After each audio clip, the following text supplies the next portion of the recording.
নমস্কার। আজকের গল্প টেনিদা সমগ্র থেকে নেওয়া দশানন চরিত।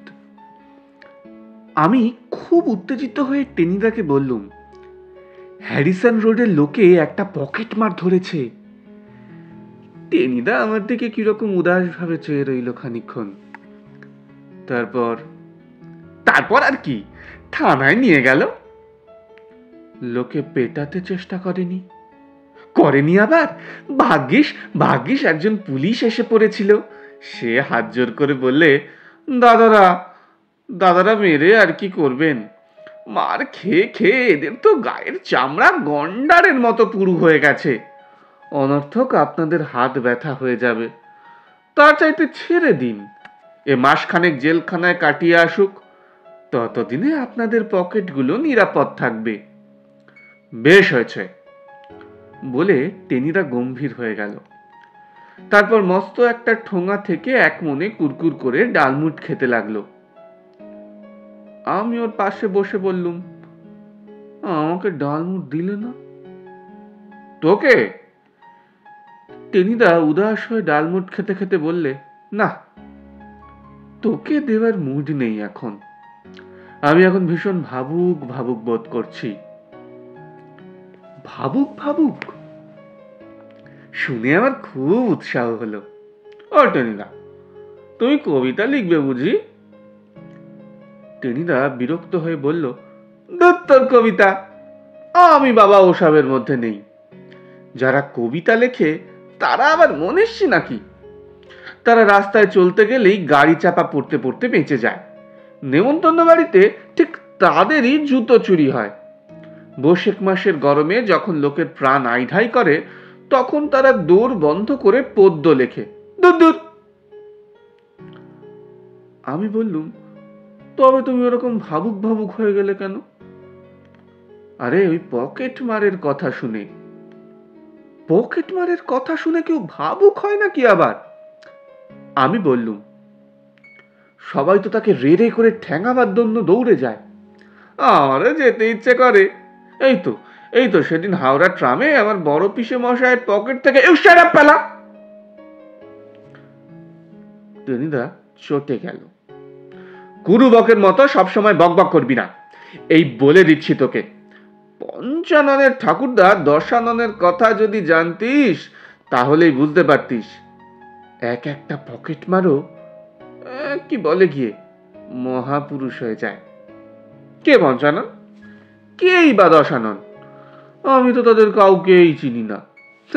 দুনিয়া শুদ্ধ লোককে তুই চিনিস নাকি?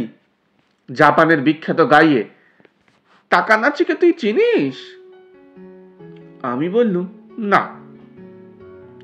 আর লন্ডনের ওই মুরগির দোকানদার মিস্টার চিকেনসনের সঙ্গে তোর আলাপ আছে? ফ্রান্সের সানাইওয়ালা মাসিয়ে প্যাঁকে দেখেছিস কোনোদিন? না, দেখিনি, আর দেখতেও চাই না। তাহলে? টেনিদা আলু কাবলির মতো গম্ভীর হয়ে গেল। তাহলেই পঞ্চাননের ঠাকুরদা দশাননকেই বা তুই চিনবি কেন? ঢের হয়েছে, আর চিনতে চাই না। তুমি যা বলছিলে বলে যাও। হ্যাঁ, তাই তো বলতে যাচ্ছিলুম। টেনিদা আবার কিছুক্ষণ কুরমুর করে ডালমুঠ চিবিয়ে ঠোঙাটা আমার হাতে ধরিয়ে দিয়ে বললে, খা। আমি তোকে ব্যাপারটা বলি ততক্ষণ।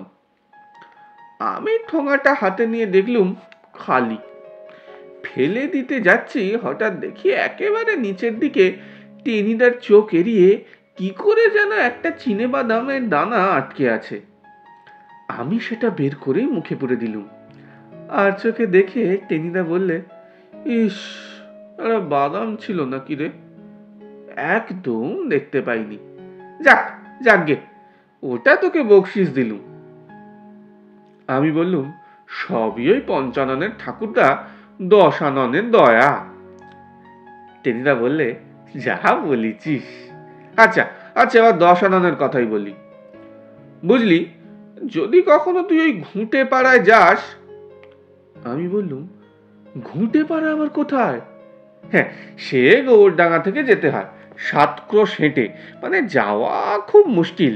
কিন্তু যদি কখনো যাস, দেখবি দশানন হালদারের নাম শুনলে লোকে এখনো মাটিতে মাথা নামিয়ে পেন নাম করে, বলে এমন ধার্মিক, এমন দানবীর আর হয় না। স্কুল করেছেন, গরিব দুঃখীদের দুবেলা খেতে দিয়েছেন, মন্দির গড়েছেন, পুকুর কেটেছেন, আরো কত কি। কিন্তু আসলে দশাননকে ছিল জানিস, এক নম্বরের পকেটমার। পকেটমার? তবে আর বলছি কি, অমন ঘোরেল পকেটমার আর দুজন জন্মেছে কিনা খুব সন্দেহ। পাঠশালায় যেদিন প্রথম পড়তে গেল বুঝলি, সেদিনই পণ্ডিত মশাইয়ের ফতুয়ার পকেট থেকে তার নস্যির ডিবে ঝেড়ে দিলে। পণ্ডিত তো তাকে এই মারে তো ওই মারে। তারপরে বাপ, কাকা, দাদা, তার হাত থেকে কারোর পকেটের রেহাই নেই। যত মার খেত তত তার রোগ চেপে যেত। শেষে যখন একদিন বাড়িতে গুরুদেব এসেছেন আর দশানন তার ট্যাগ থেকে প্রণামীর 12 টাকা 6 আনা ঝেড়ে দিল, সেদিন দশাননের বাপ শতানন হালদারের আর ধৈর্য সইল না। বাড়ির মোষবলির খাঁড়াটা উঁচিয়ে দশাননকে সে এমন তারা লাগালো যে দশানন এক দৌড়ে একেবারে কলকাতায় পৌঁছে তবে হাঁফ ছাড়ল।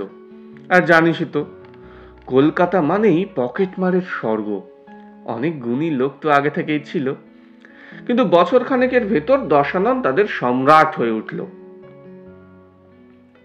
আর তার উৎপাতে লোকে পাগল হয়ে গেল। টালা থেকে টালিগঞ্জ আর শিয়ালদা থেকে শালকে পর্যন্ত কারুর পকেটে টাকা কড়ি কলম থেকে মাই সুপুরির কুচি এলাচ দানা পর্যন্ত বাদ যেত না। ধরা যে পড়তো না তা নয়, ওই 2 মাস 6 মাস জেল খাটতো, তারপর বেরিয়ে এসে আবার জেকে সেই। পুলিশ শুদ্ধ জেরবার হয়ে উঠল। তখন দেশে ইংরেজ রাজত্ব ছিল, জানিসই তো। পুলিশ কমিশনার ছিল একজন কড়া সাহেব, মিস্টার প্যান্থার না কি যেন নাম। লোকে তার কাছে গিয়ে ধর্ণা দিতে লাগলো। প্যান্থার তাদের বললে, পকেট মারকে তো আর ফাঁসি দেওয়া যায় না, নতুবা আমি দশাননকে টাই দিতাম। এবার ধরিতে পারিলে উহাকে এমন শিক্ষা দিব যার পকেট কাটিবে না। ধরা অবশ্য দশানন কদিন বাদেই পড়ল। পকেট মারের ব্যাপার তো জানিস, ওরা প্রায় জেলে গিয়ে মুখ বদলে আসে, ওদের ভালোই লাগে বোধহয়। কিন্তু এবার দশানন ধরা পড়বা মাত্র তাকে নিয়ে যাওয়া হলো ওই প্যান্থার সাহেবের কাছে। সাহেব বললে, ওয়েল দশানন, তুমি তো কলিকাতায় লোকিকে টিকিতে দিবে না, তাই এবার তোমার একটা পাকা বন্দোবস্ত করিতেছি। এই বলে সে হুকুম দিলে, ইহাকে লঞ্চে করিয়া লইয়া গিয়া সুন্দর বনে ছাড়িয়া দাও। সেখানে গিয়াই কার পকেট মারে দেখিব, বাঘের তো আর পকেট নাই। দশানন বিস্তর কান্নাকাটি করল। আর করবো না স্যার, এ যাত্রা ছেড়ে দিন স্যার, স্যার বলে অনেক হাতে পায়ে ধরল, কিন্তু চিরে ভিজল না। সাহেব ঠাট্টা করে বললে, যাও যাও, বাঘের পকেট মারিতে চেষ্টা করো, যদি পারো তোমাকে রায় সাহেব উপাধি দিব।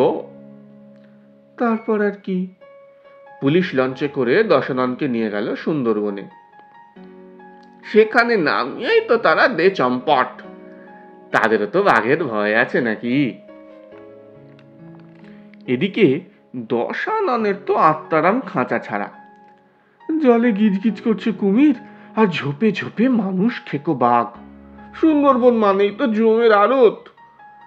এর চাইতে সাহেব তাকে ফাঁসিতে জ্বলালেও ভালো হতো। বেলা পড়ে আসছিল, একটু দূরেই কোথাও হালুম হালুম ডাক শোনা গেল। দশানন একেবারে চোখ কান বুজে ছুটল। সুন্দরী গাছের শিকড়ে হোঁচট খেয়ে, গোল পাতার ঝোপে আছাড় খেয়ে দৌড়তে দৌড়তে দেখে সামনে একটা মস্ত ভাঙা বাড়ি। আদিকালের পুরনো, ইট কাঠ সব খসে পড়েছে, তবুও হাজার হোক একটা বাড়ি তো।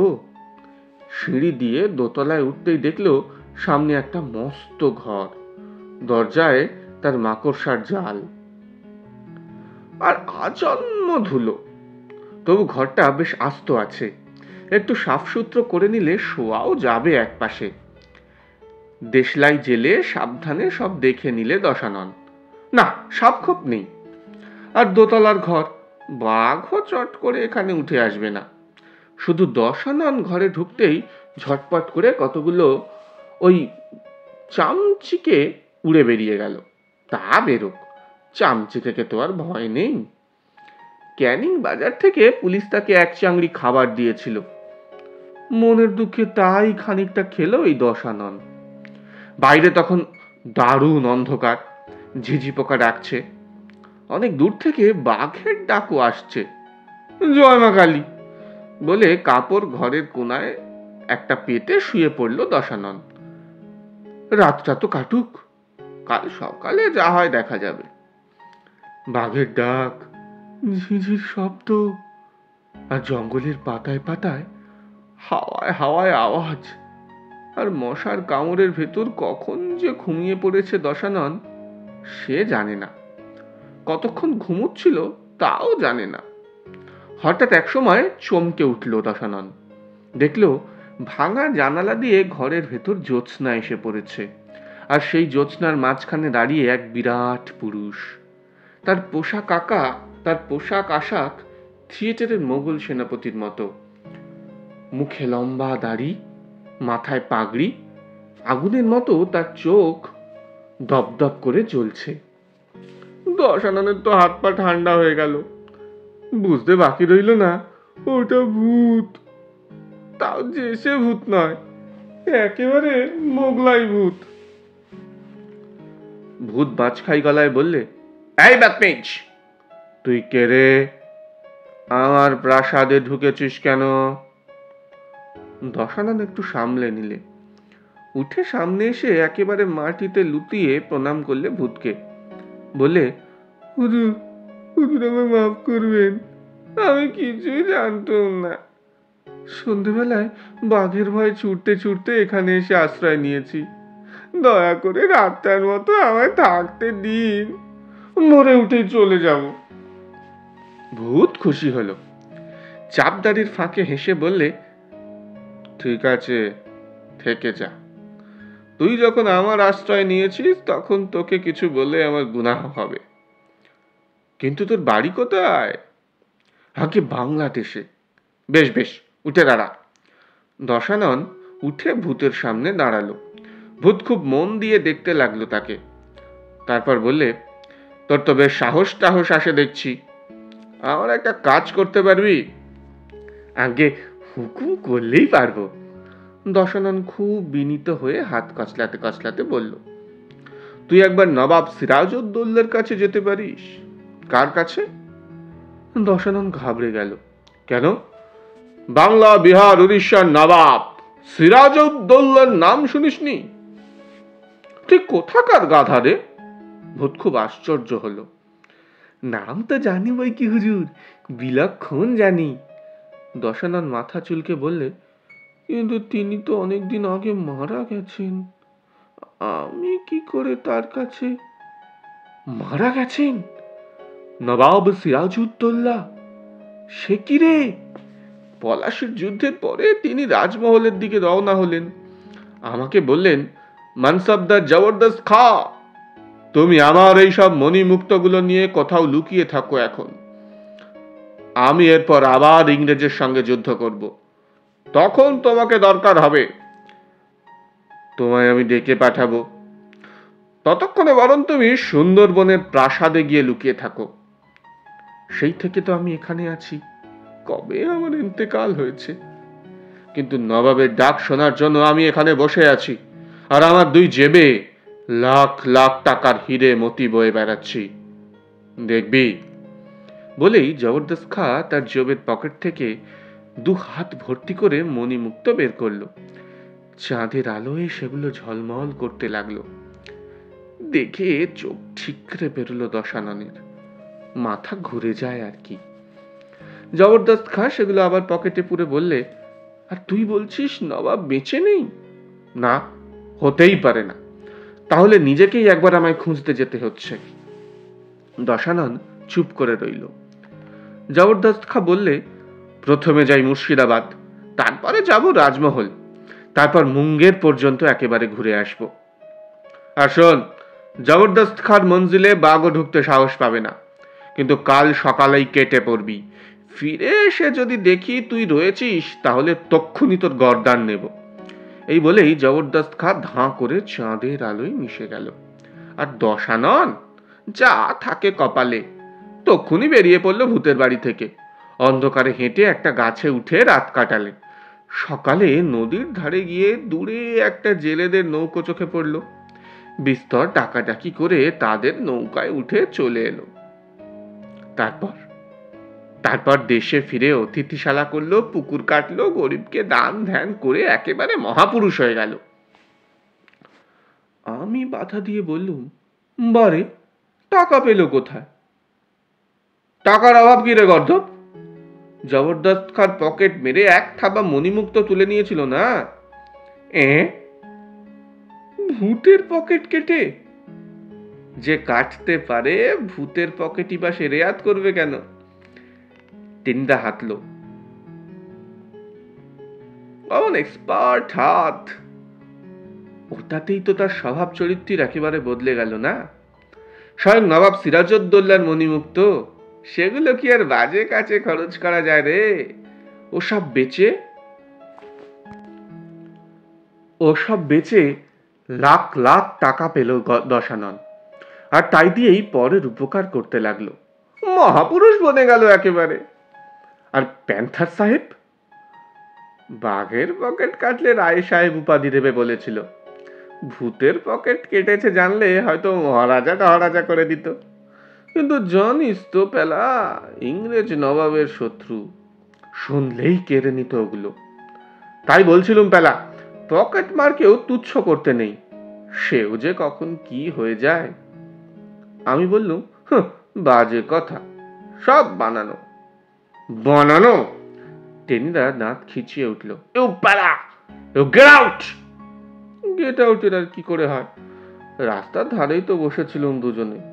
আমি টেনিদার গাঁটটা এড়াবার জন্যে ধাঁ করে পটলডাঙ্গা স্ট্রিটে লাফিয়ে পড়লুম। ধন্যবাদ।